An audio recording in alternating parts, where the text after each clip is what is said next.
Hi, folks. My name is Dawn Myers, founder and CEO at The Most, where we make tools and appliances that make styling afro textured hair faster, easier, and more convenient.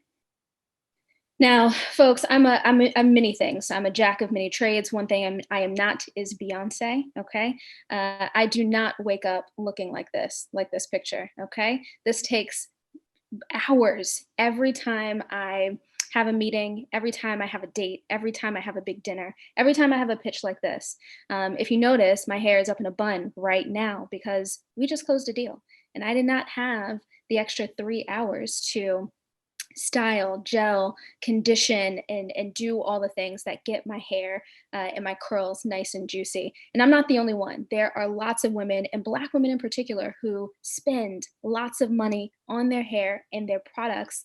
The products on the market just don't accommodate natural textured hair. And so, we are cutting down the time and we have joined forces with some of the most elite engineers and beauty pros in the space to develop technology that makes it faster and easier. So here's what we're doing, folks. We are making the process of styling faster and easier by combining the steps of detangling our hair, conditioning our liquid products, and applying those liquid products. Normally, that takes an incredible amount of time, but by streamlining all of those processes, we make it easier, we make it more seamless, we make it more simple. So on the market, there are plenty of tools. As I've mentioned, most of those tools are high heat tools that damage very fragile, natural, textured hair. What we're doing is we're leveraging heat in a different way. We use a very gentle warming mechanism that very gently helps our products penetrate without damaging the cuticle. And we're really doing here what Keurig did in the beverage space. Just like Keurig leveraged partnerships with some of the biggest coffee and beverage companies in the space to make their Keurig K cups, we are partnering with some of the biggest hair companies in the space so that we can produce pods that make the process more convenient and make it a lot easier to deliver this product to our consumer. Our business model is based on subscriptions. Our consumers are going to be able to go to our website, pick the products and the brands of their choice. We send them out to them on a monthly basis. And we're also going to be selling these products through retail and through micro retail through high-end salons, gyms, and hotels. Now, this is an $87 billion market just in the United States, but let's not forget that there's an entire continent, an entire diaspora of Black people and Black women in particular who are thirsty for these solutions. But if we just focus on the US, we're looking at an $87 billion market, and Black consumers over index with 20% of the spend in that market. Why? Because hair is a foundational piece of the puzzle for Black women. Even though we spend a tremendous amount every year on our hair, we're still not seeing the tools that cater to our hair type and to our phenotype, but we're changing that. And we're changing that with a team of advisors and a core team of technologists that not only know their stuff in and out, but also really understand this problem and identify with this problem and understand some of the nuances that the rest of the market misses. And all the expertise that we've been able to bring onto our team shows. Over the past year, we have completed beta testing. We've gotten to MVP with our patent pending technology. We've achieved quite a few milestones, including becoming venture backed, winning pitch competitions, getting funded, getting major press coverage from outlets including Teen Vogue, Refinery 29, Essence, and Black Enterprise. And we've also completed quite a few accelerators. Most notably, Sephora's luxury beauty accelerator accepted us this year. We've gone through their program and we've gotten a tremendous amount of support as we embark on the retail journey. As I mentioned, we've gotten tons of great press, and we're really proud of the community that we've been able to build around this issue. This for us is about so much more than just beauty, right? It's about Black women being able to embrace their natural aesthetic faster and easier than we've been able to do in the past. As I mentioned, we're actually closing a pre seed round of $545,000 by the end of this month. And as I mentioned, this is just the tip of the iceberg. There's so many pieces of this puzzle that are really compelling, including the community that we've been able to build organically throughout our social media channels. We're already, even though we're a hardware company, it's very difficult to produce revenue on the front end of funding. We're already revenue generating and producing solutions that our customers need. And most importantly, we are not just a one trick pony. In addition to our refillable technology, tech enabled products, we are also developing in the background a collection of tech enabled products that solve some of the problems that the market misses. Great, Dawn. Well, thank you so much. I like it was nice and tight. The entire presentation you did in a very concise amount of time, which is always good. I'd love you to just do that first slide again, and then I have a few questions. I probably said something along the lines of, my name is Dawn Myers, founder and CEO at The Most, where we make tech-enabled tools that allow women with highly textured hair to style faster, easier, and with more convenience. Okay. Yeah, I think that's a really good, concise opening of what it is. So maybe just say, you're pre-seed, you raised 100,000, you've done X, Y, and Z with it. You're the only employee, or you have two employees. Just kind of set the stage, usually with the number of employees, the money, and kind of where you are. Just because, again, if you're cold going into an investor, it just helps them understand, like, when you're going through the deck, you might judge it differently if you were pre-seed with 100 grand versus being, a venture-backed company that's already raised its seed and is looking for an A. Or it's always good to just let people know up front. That's good. That's really good intel. Got it. Yeah. Also noticed that you didn't have anything regarding financials. Yeah, now I wasn't sure how long I had for this pitch, and so I took the financials section out, but we do have an appendix. Okay, so that's good. So yeah, so it was a time thing, but I would definitely have not so much detail like this, but just very high level. The other thing that, up front, there was no mention of mission or vision. So I always like, after, I think the way you started was great. Like, this is what it is. This is who I am. And you told a little bit of a story. That's good. I would want to know, like, how big are you shooting here? Like, tell me up front what your vision is. If this thing works exactly the way you plan, what does it look like in 10 years? Yeah. How big is it?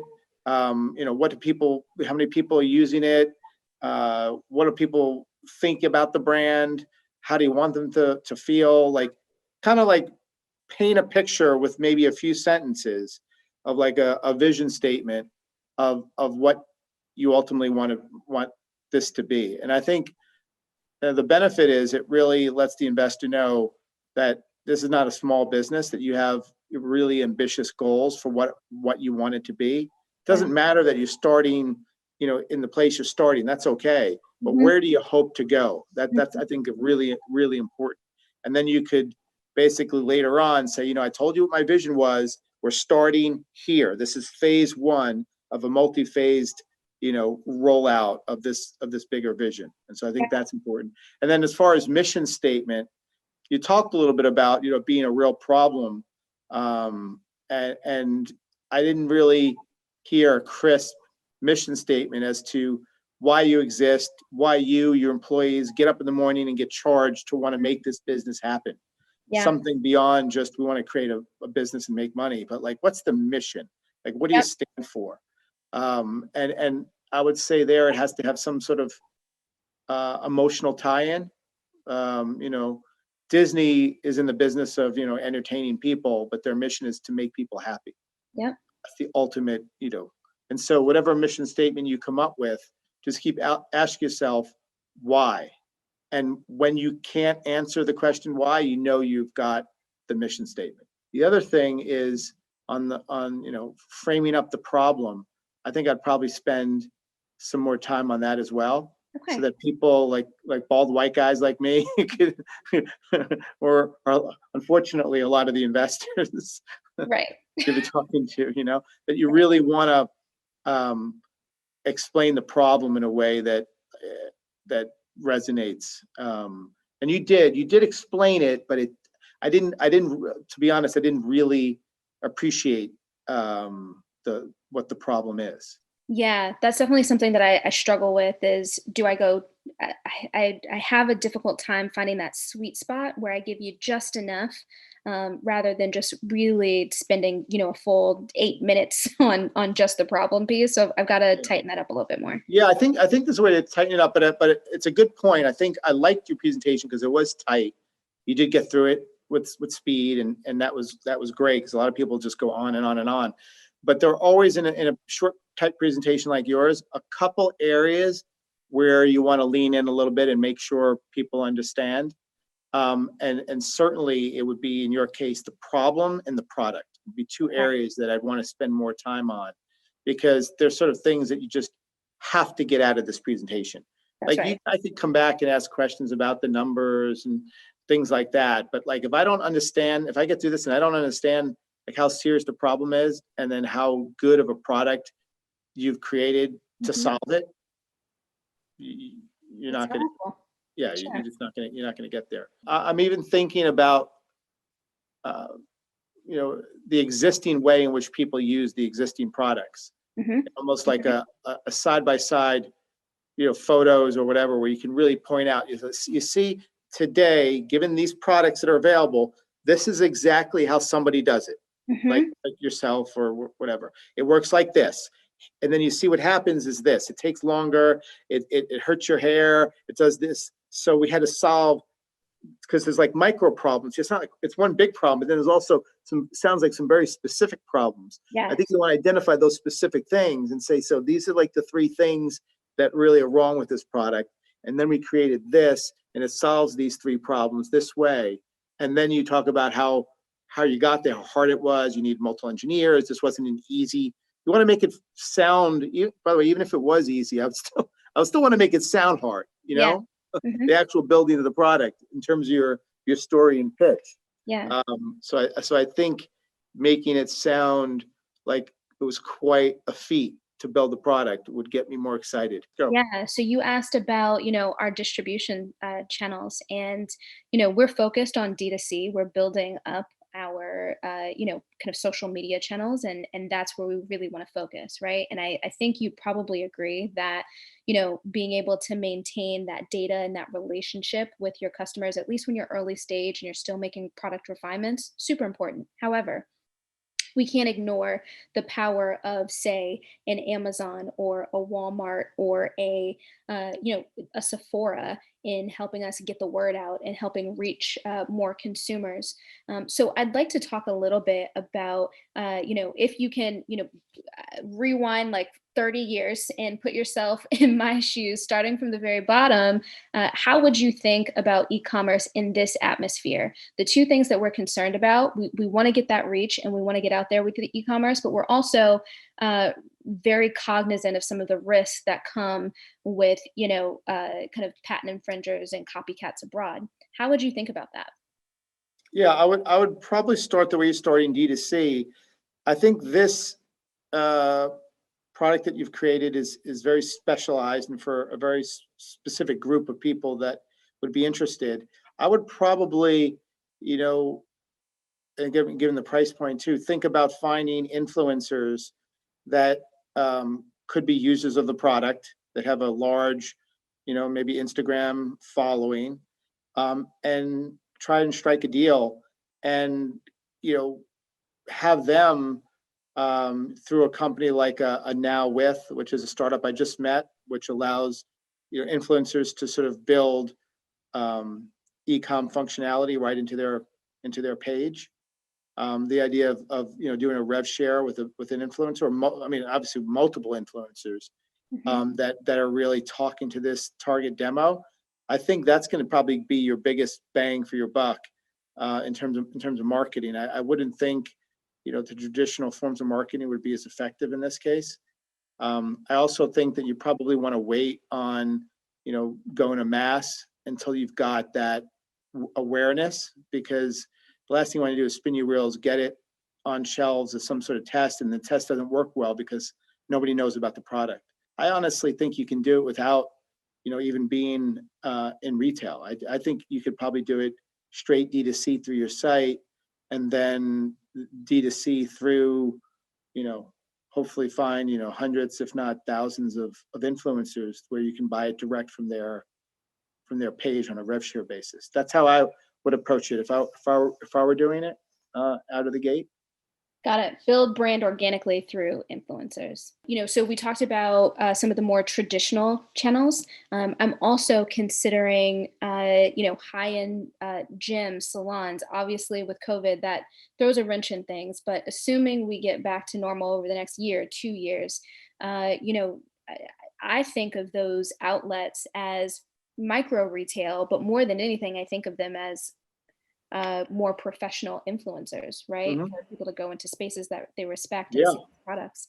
And so we'd like to make a significant investment in getting these products on those shelves. But I'd like to kind of check that logic and see how you think about it. I do. I think it was in my head is that would definitely be phase two for me. So once you get some, buzz, you get some more press. I know you already got some press. Get more press, more influencers. You're selling more of a thing. I think it'll be an easier sell going into these salons.